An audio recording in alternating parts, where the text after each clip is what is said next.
Bismillahirrahmanirrahim. Assalamualaikum warahmatullahi wabarakatuh. Alhamdulillahirabbil alamin. Allahumma sholli ala Muhammad. Ya Rabbi sholli alaihi wasallim. Rabbi fangfa'na bi barakatihim wahdina husna bihurmatihim. Bapak Ibu yang kami muliakan, jumpa lagi pada konten ngopi online. Ngopi online. Jadi ngopi online ini adalah ngobrol ngasah otak, pakai inspirasi, imajinasi, ilmu dan iman agar kita tidak sesat dan disesatkan. Sebelumnya seperti biasa Bapak Ibu izin ngopi dulu. Oke Bapak Ibu yang kami muliakan, kopi online ini kita saat ini pada tema cerita tentang pendamping desa, di mana pendamping desa itu mendampingi desa baik suka duka, mungkin kegetiran atau kegenitan yang ada di lapangan. Nah, saat ini kami undang ini tamu spesial pendamping desa Kecamatan Gunung Raya, Bapak Hanil. Oke, Bapak Hanil, silakan. Waalaikumsalam. Nah, ini tos. Silakan duduk kita. Bapak Ibu yang muliakan, beliau adalah pendamping desa Gunung Raya. Nah, kita coba mengulik-ulik. Mungkin banyak nih di Indonesia ini ada 30.000 orang nih pendamping desa yang memiliki persamaan yang sama dalam bekerja. Tapi sebelumnya boleh ngopi dulu ya. Bapak Ibu, ini channel ngopi. Tos dulu. Ngopi online. Ngopi online, Bapak pendamping desa. Oh ya, sebelumnya Pak Mentor, ini saya tadi dari kecamatan. Siap. Jadi tugas harian biasalah pendampingan. Wah, siap. Jadi tadi ketemu ada masyarakat yang panen jeruk. Wow. Karena di Gunung Raya itu ya banyak petani yang nanam jeruk. Wow. Boleh Pak Mentor coba cicip ini jeruk Gunung Raya nih. Jeruk Gunung Raya. Manis. Sembari kita sambil ngopi, kita makan, sambil ngopi, sambil kita berbicara nih Bapak Ibu sama pendamping desa. Jadi Bapak Ibu, kita coba tanya nih sama Bapak pendamping desa, Pak Hanil. Say hello. Halo pendamping desa Indonesia. Halo pendamping desa Indonesia. Kita ini sama dengan guru pahlawan tanpa desa. Jeruk Gunung Raya. Kemudian di Gunung Raya juga Pak Oldi, karena di situ petaninya banyak yang, maksudnya masyarakatnya banyak yang di pertanian. Ada salah satu BUMDes itu untuk penyertaan modal 2020 itu nanamnya kentang. Di BUMDes, unit BUMDes. Iya, nanamnya kentang sama jahe. Gitu. BUMDes Bapak Ibu. Jadi gini Pak Hanil. Ya, silakan. Pertanyaan pertamanya itu sukanya dulu selama 4 tahun ya, dari 2015 sampai 2020 ini jadi pendamping desa. Nah, sukanya dulu. Apa sih yang dirasakan pada saat mendampingi desa itu? Nah, ini banyak nih pendamping desa, kita bertanya sukanya dulu. Iya. Nah, boleh Pak? Boleh. Jeruknya. Baik, untuk pekerjaan pendamping desa ini emang sudah saya mulai dan saya tekuni, alhamdulillah itu sejak 2015 akhir. 6 tahun, 5 tahun. 5 tahun sudah. Masuk 5. Masuk 5. Sudah 5 tahun. Tentunya banyak sukanya. Sukanya. Kalau diceritakan di channel Pak Odi yang keren ini, tentu tidak cukup waktunya. Tapi ada beberapa yang menarik untuk diberitahu sama pendengar dan penonton ini. Pertama itu adalah ketika kita benar-benar masuk ke desa, lalu tampil di saat musdes. Lalu di musdes itu bertemu berbagai latar belakang pendidikan masyarakat, gitulah. Ya, bermacam-macam orang maksudnya. Iya. Ada yang masyarakat yang memang berpendidikan. Ada yang berpendidikan. Ada yang sedang berpendidikan. Sedang di pendidikannya. Ada yang mungkin katakanlah bukan tidak berpendidikan, tapi untuk urusan administrasi pemerintahan pemahamannya awam. Kurang memahami. Kurang memahami, agak sulit juga kita beri pemahaman. Saya tuh pernah di salah satu desa itu, masyarakatnya itu, salah satu tokoh masyarakatnya itu ada sampai mau silat gitu Pak. Wow. Pas musdes. Pas Mau musdes. silat. Iya. Berarti dia tidak bersama pemikiran ya kan? Maksudnya gini, pas kita musdes kan yang dibahas tahapan tentang perencanaan desa nih. Ada bulan sekian sampai sekian sudah harus musdes, bulan sekian sampai sekian bulan sudah harus realisasi. Jadi pemikiran sebagian masyarakat, dana desa itu diambil langsung dibelanjakan begitu Pak Aldi. Pemikiran sebagiannya.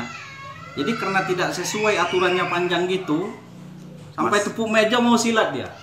Masyarakat yang jadi begitu itu menjadi hiburan tersendiri bagi kita sebagai pendamping, dan banyak lagi yang unik-unik lainnya gitu. Wow, Bapak Ibu, dalam musdes ada yang bersilat. Iya. Itu suatu kesukaan. Ini kan ranah yang luar biasa. Kemudian di penyerahan BLT itu pernah juga ada yang bawa parang. Wow. Untuk di kecamatan saya yang baru ini bawa parang. Hanya sebagai ini bentuk Tapi bawa parang ini tidak ada voice note kan? Tidak. Jadi unik melihat yang seperti itu, jadi hiburan tersendiri. Suka lah. Itu Bapak Ibu, pendamping desa itu masyarakat kadang bersilat. Iya. Kadang bawa parang. Di saat musdes. Di saat musdes, bukan ke ladang. Iya.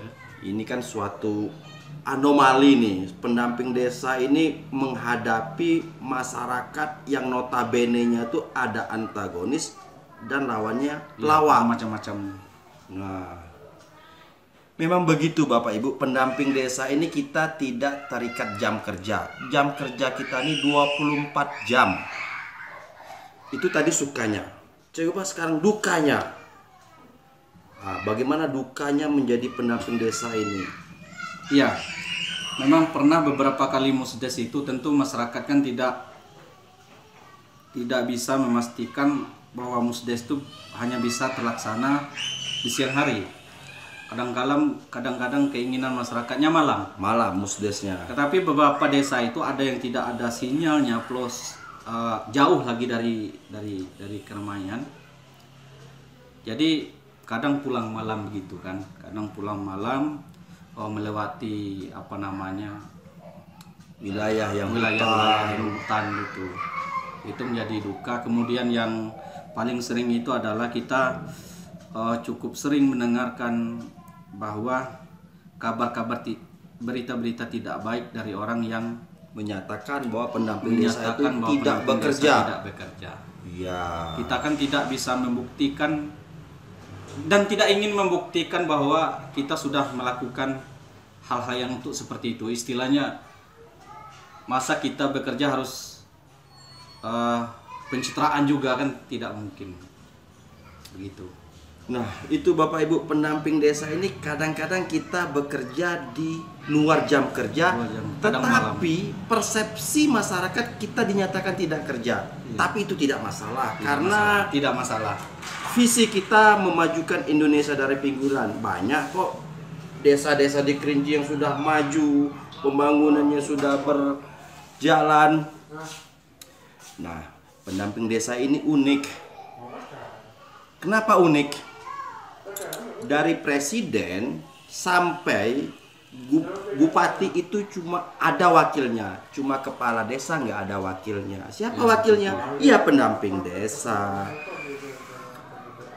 Kadang-kadang fenomena pendamping desa ini seperti si malakama. Kadang-kadang desa berpendapat pendamping desa itu seperti LSM. Di desa lain memang membutuhkan, karena kadang-kadang ya kita tahu bahwa pola pikir desa ini dinamika. Tapi kami sebagai pendamping desa yang diamanahkan melalui undang-undang desa terus mulai dari rencana sampai realisasi, evaluasi, monitoring karena ya dengan adanya keran dana desa ini sudah saatnya desa harus bisa maju. Nah, ada lagi nih Pak Hanil, pesan kita kepada seluruh pendamping desa se-Indonesia, pesan pendamping desa tetap semangat. Semangat, kita orientasinya pengabdian. Ya, bukan karena sertifikat, tetapi karena semata-mata ingin mewujudkan desa itu lebih baik. Insya Allah. Jadi Bapak Ibu, ada 74.000 desa di Indonesia dan sekitar 35.000 pendamping desa di Indonesia. Ya inilah kami, suka dukanya tuh duka aja kami anggap suka, apalagi suka. Karena kami sangat memahami sekali psikologis desa. Bagaimana kami memahami masyarakat desa yang notabene-nya memiliki ketidakpahaman. Bahkan ada desa yang memahami tentang regulasi, dia lebih enak kita fasilitasi, tetapi sebaliknya di sisi lain melakukan musyawarah itu kadang-kadang tidak pada jam-jam yang layak bekerja. Pendamping desa dengan jarak yang jauh, pada situasi malam terus mengawal pendampingan. Nah, ini juga karena ya di salah satu sisi kami sudah diberi hak dan salah satu sisi kami telah diberi kewajiban, maka ini adalah tugas kami. Tetap semangat. Sapilo tetap mantap.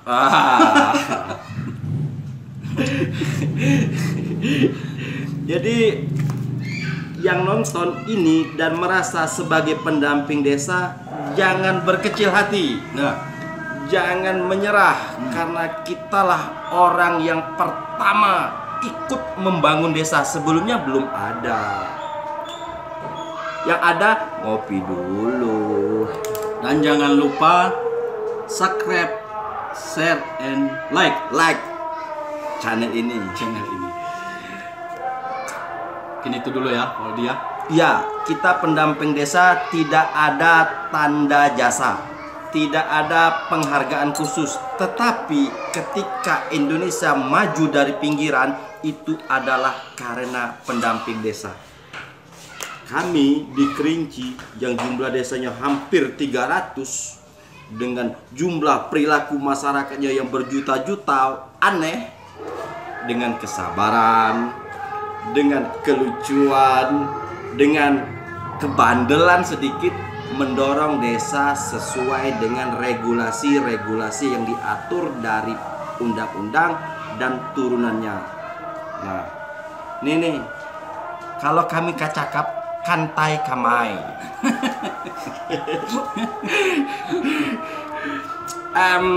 Itu cerita pendamping desa yang bersifat serius. Kadang banyak juga pendamping desa yang ceritanya tidak serius. Contohnya, ya kami dalam melakukan kegiatan formalitas ini sering melakukan kegiatan-kegiatan informal. Contohnya, kadang masyarakat kalau dalam mensosialisasikan aturan itu cenderung lebih bersifat informal. Kadang kami ajak kepala desa itu ngopi, kami ajak bertukar pikiran, tetapi tidak dalam ranah resmi. Disitulah kadang-kadang pemahaman desa itu mulai bisa didapatkan. Metode persuasif ya. Metode persuasif pendekatannya, karena kita tahu desa-desa kan kadang-kadang kalau kita ikut secara resmi, secara diktat atau referensi, kadang-kadang dia tidak sampai. Tapi kita melalui pendekatannya, mungkin cerita dulu segala yang bukan cerita tujuan, baru kita masuk. Pendamping desa ini belum ada di negara lain, cuma di Indonesia. Saya tidak tahu apakah di Amerika nanti Joe Biden, presidennya itu juga akan merekrut pendamping desa. Rasanya tidak masuk akal. Halo, ada yang nonton enggak nih? Iya nih, tadi ngomong aja gak ada yang nonton. Pasti ada lah ya. Ada kan Pak, Bu? Inilah kami ya, sebagai mungkin kalau video ini sampai 20 tahun masih awet, tentunya akan dilihat oleh anak-anak kami. Hai nak, ini ayah nih nak. Jadi apalagi ini akhir tahun ini Bapak Ibu, kami kadang-kadang juga mendamping desa. Di sisi lain kami juga mendamping data desa. Hello, si PD. Nah, tapi berkat pendamping desa ini, banyak desa yang sudah berubah. Mulai dari sisi pembangunan maupun sisi pemberdayaan. Di Kerinci aja sudah banyak desa-desa yang maju ekonominya melalui BUMDes. Ini. Nih, kanti kami ini mendapat gelar Depati Mudo BUMDes. Karena beliau terus mendorong BUMDes di Gunung Raya.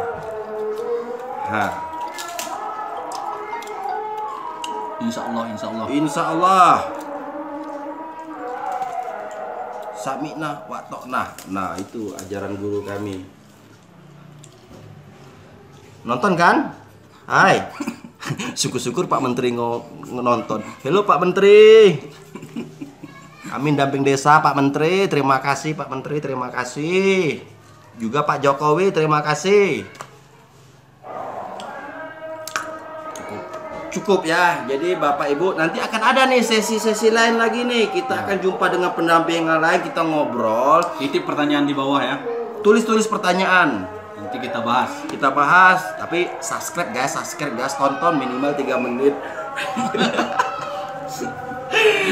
Jadi tujuannya hari ini kita ngobrol pendamping desa ini dengan harapan pendamping desa janganlah menyerah, karena kita udah digaji. Jangan pula udah digaji nggak kerja, jangan. Rajinlah ke desa, dampingi mereka. Mereka itu memiliki pengetahuan yang berbeda, maka pendekatanlah secara family, pendekatan secara pertemanan, sehingga kita bisa diterima. Oke Bapak Ibu, 17 menit ngomong masalah pendamping desa. Nanti ada kegiatan-kegiatan lain tentang pendamping desa akan kita bicarakan baik di lapangan. Ada yang kira-kira salam nggak nih? Nggak ada. Jadi ngobrol-ngobrol kami ini hanya untuk menambah semangat, tidak mengkerdilkan sesuatu, dengan tujuan kita sebagai pendamping desa jangan menyerah sampai nilai dolar 10.000. Kita tutup ya. Ada pesan terakhir Pak Hanil? Cukup. Billahi taufik wal hidayah. Wassalamualaikum warahmatullahi wabarakatuh.